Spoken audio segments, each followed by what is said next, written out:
everyone, welcome back to my channel. Today I'm going to be talking about something that has honestly really changed the way I perceive things in this world, and it has honestly brought me a lot more happiness. About a year ago, I was going through a lot at my last job, and it was literally sucking the life out of me. I was so stressed, so anxious, so unhappy. My health was going down the line. Was at like 200 pounds. I've gained so much weight, and my blood pressure was out of control due to all the stress I had to deal with at work every day and the pressure. We all do.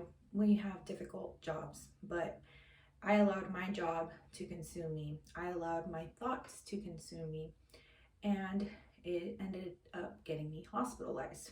After that, I just had an epiphany. This can't continue on any longer. I need to do some changes.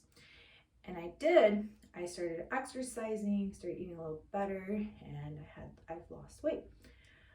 The other thing that I was having a lot of problems with was my anxiety and the way I would react to things and my thoughts.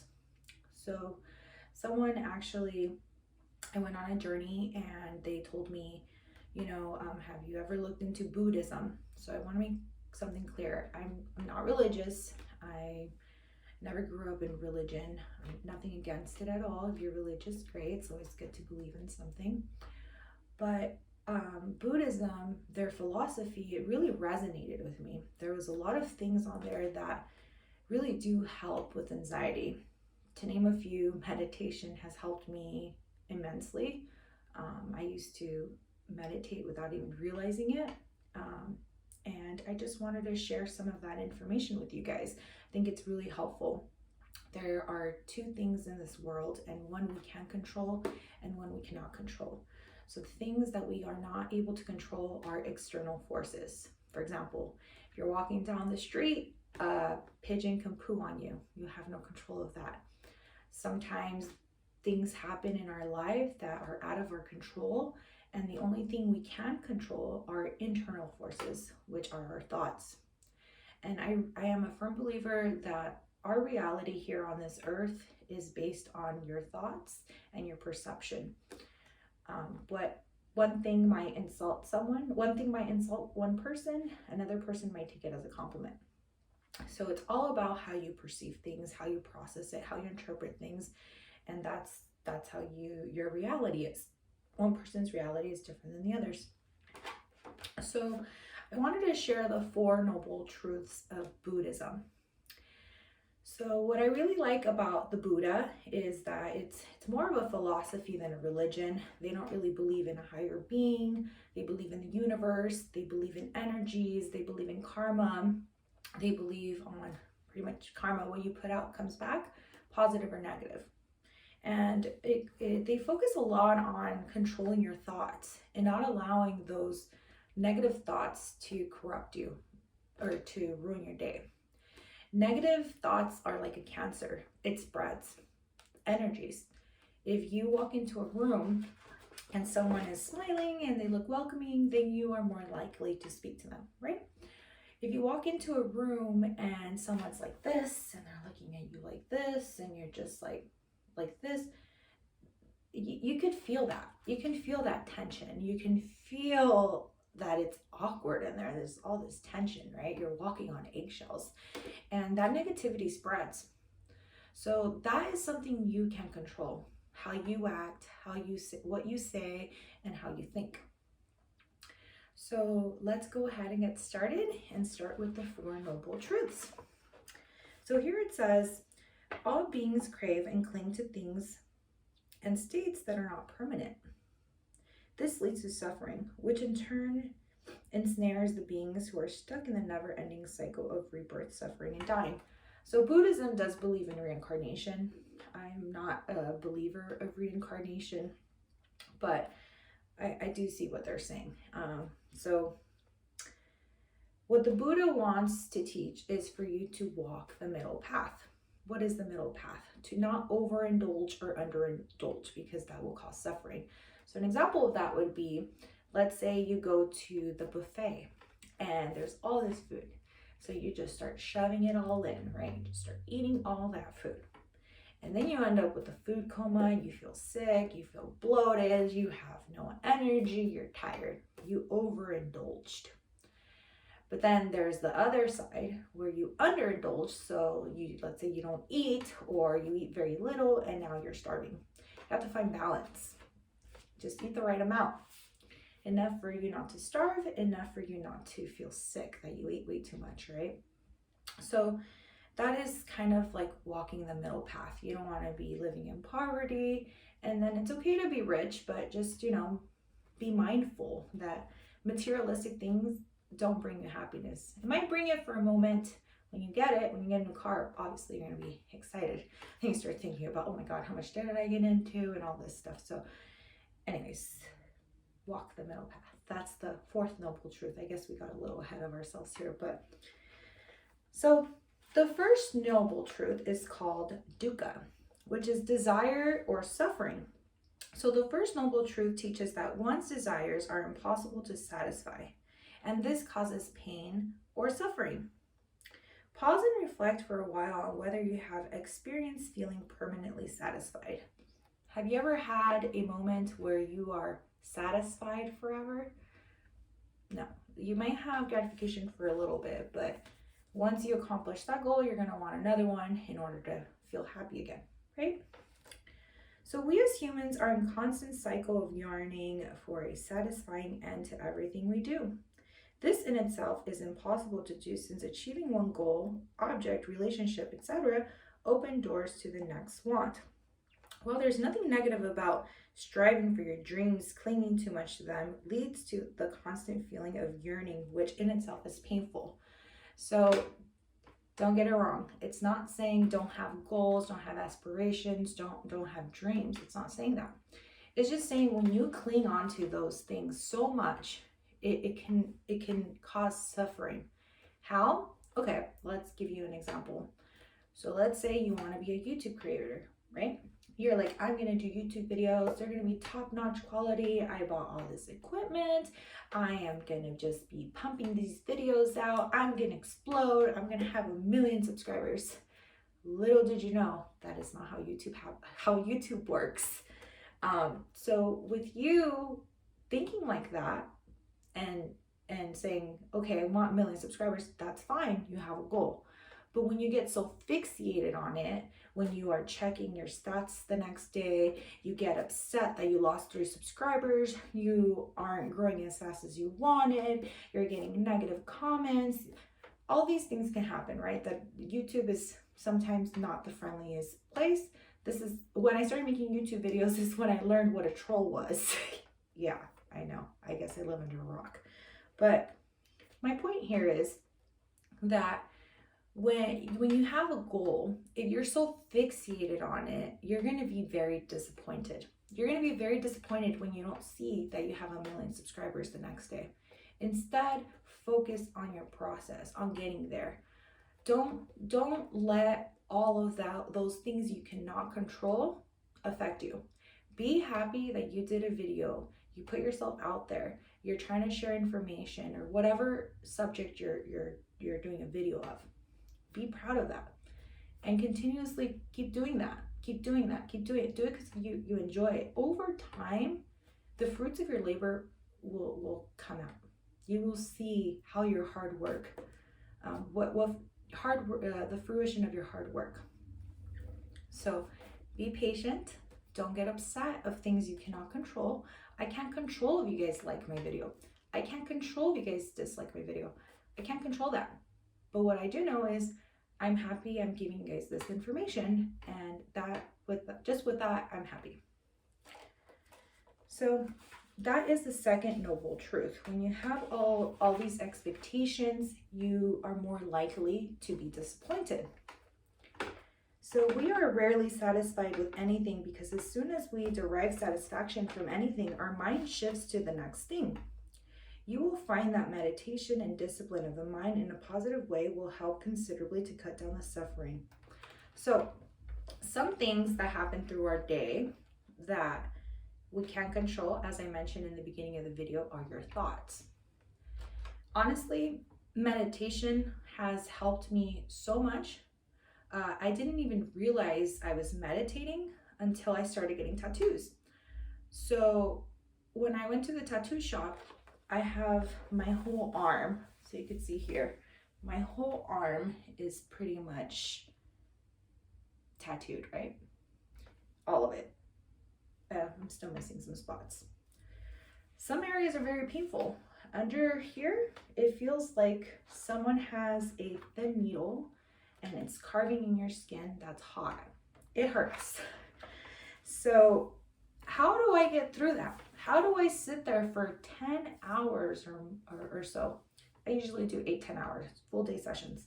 How do I sit there and go to sleep on top of everything? I'll tell you. When I was getting tattooed, I would lay on the table, and then when I noticed when I would stare at my arm getting tattooed, it would hurt. Why? Because my mind is seeing that. My mind's seeing that, and seeing you getting stabbed, it's gonna say, oh, that hurts. So what I did was I didn't look. I put my headphones on. I put some music I enjoy. I concentrated on the lyrics, and I started breathing in my nose, out my mouth. I didn't even know that was a thing in meditation. I've honestly been a little ignorant about Buddhism, meditation, and other things like that. So I would breathe in, breathe out, and my artist, he couldn't believe it. He said no one had ever fallen asleep, and he wanted to know, what is it that I do? Do I listen to podcasts? What do I do?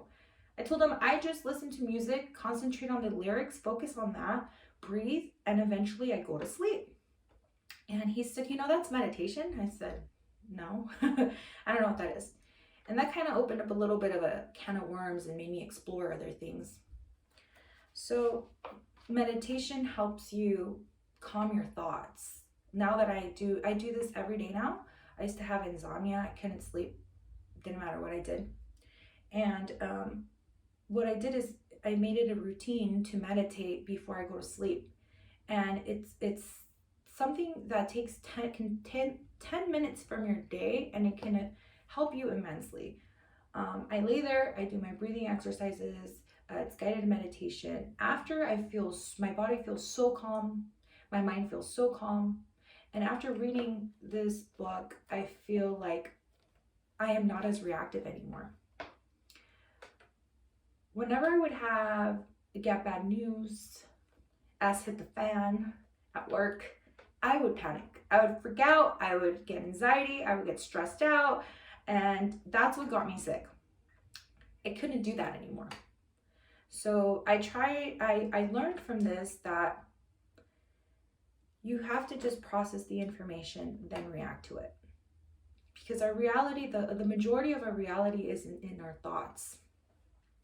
So, for example, the other day, one of my assistants effed up. She effed up. She's on vacation. So I could have called her and be like, hey, what happened? What is this? I was like, I'm not going to be that person. I don't want to be that boss. So I looked and saw what the problem, I was like, okay, what's the issue? So I looked at the issue, and we dropped the ball. In the legal world, you cannot drop the ball. Everything has to be perfect. They will eat you alive, at least in the last firm. They would go off. So of course I started thinking, I'm gonna get in trouble. I'm gonna get fired. This is my F up because I'm the manager. I'm supposed to make sure everything, my assistants are doing their work well. So I just took a breath and I just said, it is what it is. It already happened. I don't have control of that. I have to just face the music. So I went ahead and I told my director, I told her what happened. And to my surprise, she's like, oh, that's okay, Lydia. Well, it's not okay, but make sure you're concentrating on the file. Don't let that happen again. It's fine. And she said, and please, she already knows I'm anxious. She knows I left my last job because of my health issues. She knows my mental health and my physical health is very important to me. So she's like, please don't be hard on yourself. I know you're a perfectionist. I know, don't let it ruin your day. And the old me, I would have allowed it. I would have allowed that to ruin my day. I would have been bothered all day that I made a mistake. I would have been bothered that I should have looked. I would have been bothered that I should have done this. And why didn't I do that? The thing is It already happened. You didn't do it. So I said, I'm human. I make mistakes. My director's right. I'm not going to allow this to ruin my day. I'm not going to allow this to make me feel less of myself. And I basically just stayed positive. I said, I'm just going to make sure I kill it today. I'm going to do great work today. And clients were very happy that day. I didn't really have any complaining clients because I have those. And I got surgeries recommended. I submitted a file for them to negotiate. That's $1 million. It was a very good day. And at the end of the day, my director's like, Lydia, great job. You had a really great day today.